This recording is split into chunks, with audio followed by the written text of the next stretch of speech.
এই গরমের সময় সবার ইচ্ছে করে এক গ্লাস ঠান্ডা কোনো পানীয় পান করতে। আজকে আমি খুব সহজভাবে ব্যানানা মিল্কশেকের রেসিপি নিয়ে এসেছি। এটা বানাতে খুবই অল্প উপকরণ লাগে, আবার এক গ্লাস খেলে একদম প্রাণ জুড়িয়ে যায়। বাইরে থেকে এটা কিনে খেলে অনেক দাম দিয়ে কিনে খেতে হয়, তাই ঘরে খুব কম খরচে এই দারুণ লোভনীয় মিল্কশেক বানানো যায়। চলুন তাহলে ভিউয়ার্স, আমরা মূল রেসিপিতে চলে যাই। প্রথমে একটা ব্লেন্ডারের জারে 3 স্কুপ ভ্যানিলা আইসক্রিম দিয়ে দিয়েছি। এই আইসক্রিমটা আমি ঘরে বানিয়েছি। কিভাবে মাত্র 3টা উপকরণ দিয়ে ঘরে আইসক্রিম বানাবেন তার একটা রেসিপি আমার চ্যানেলে আছে। এখন এর মধ্যে দিয়ে দিচ্ছি 2 গ্লাস পরিমাণ ফুল ক্রিম মিল্ক। আমি যে গ্লাসে মিল্কশেক সার্ভ করব সেই গ্লাসের 2 গ্লাস দুধ দিয়ে দিয়েছি।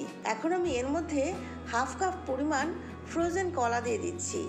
ভিউয়ার্স, এখানে ফ্রেশ পাকা কলাও দেওয়া যাবে, সেক্ষেত্রে কয়েক টুকরা বরফ কুচি দিয়ে দিতে পারেন। এখন আমি এই সবগুলো উপকরণ ব্লেন্ড করে নিচ্ছি। ভিউয়ার্স, এখানে আমি এক্সট্রা কোনো চিনি বা কনডেন্স মিল্ক অ্যাড করি নাই।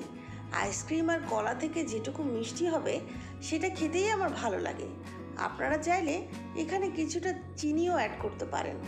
ভিউয়ার্স, মিল্কশেক বানানোর সময় অবশ্যই আইসক্রিম দিতে হবে। আইসক্রিম ছাড়া মিল্কশেক কখনো ভালো হবে না। আমার ব্লেন্ড করা শেষ। এখন আমি 2টা গ্লাসে সার্ভ করে নিচ্ছি। এই প্রচণ্ড গরমের মধ্যে এক গ্লাস মিল্কশেক খেলে একদম প্রাণ জুড়িয়ে যাবে।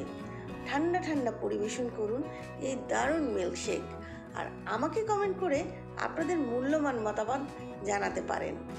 আর আমার ভিডিওটি যদি পছন্দ হয় তাহলে অবশ্যই একটা লাইক দিবেন, আর ফ্রেন্ডস অ্যান্ড ফ্যামিলির সাথে শেয়ার করতে পারেন। আর চ্যানেলটি সাবস্ক্রাইব না করে থাকলে নোটিফিকেশন অন করে সাবস্ক্রাইব করবেন প্লিজ।